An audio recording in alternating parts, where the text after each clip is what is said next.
Hi again.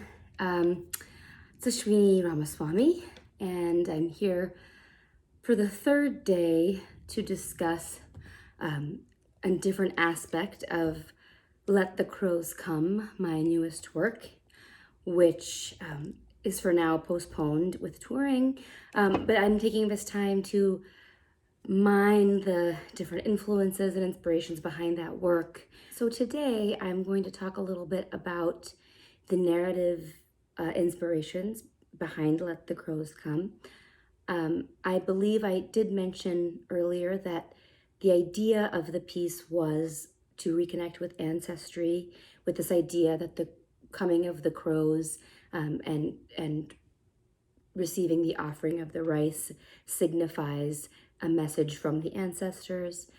And also, I combined that with this idea of being from both India and the United States and feeling at different times like I'm from a different place. And so the three different versions of oneself that manifests on stage is the two main larger themes of the piece. But within that, because Bharatanatyam is very narrative at its core, I wanted to use specific texts to bring out some of these ideas as sort of a layering of narratives. There is not a specific A to B storyline, but rather different poetic influences that help bring about the larger themes that I mentioned. So what I did was I took three text sources. The three texts are, one is a Sangam poem. Sangam poetry is ancient South Indian poetry. It is extremely connected to nature and the natural world. So the Sangam poets believed in a complete coexistence between nature and man. And the more that we spend this time at home and the more that we realize how much we need to respect what's outside in nature and how much it impacts us, and that is not a separation. That is something that has been within Sangam poetry for centuries.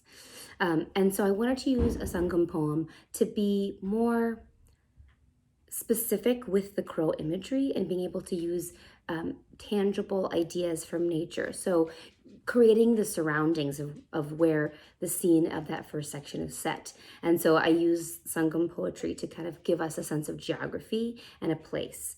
And then in the second section, it's again ties back almost to this idea of nature, because the text is broken down. It's a large text and it's broken down into the way that different natural elements affect each other. So it'll say something, the section that I chose, which is about flight patterns of crows, it has different outcomes that happen with each direction that the crow flies. So it will say if you're going north, then a friend will come. Or if you're going east, you will be blessed with many children. And it has very specific outcomes for the very specific directions. I found that fascinating. So I use that as a general plan to create that second section. And the third section is a more philosophical poem that is also from the Sangam era. And it is basically, again, it's just really timely right now. It basically is saying that we are all one, whether you are the richest person or whether you are of the lowest caste or one of the poorest people. You should treat everybody the same, because after all this is gone, we are all one. So it's beautiful. It's very much a philosophical take on life and how we can't control everything. I took that poem and I used it as a device that is it's the advice that the crow brings back from the ancestor. So we have this sort of circle of the piece where we enter the stage, we offer rice, we welcome the crow and send it off. And then we set the scene with the first Sangam poem.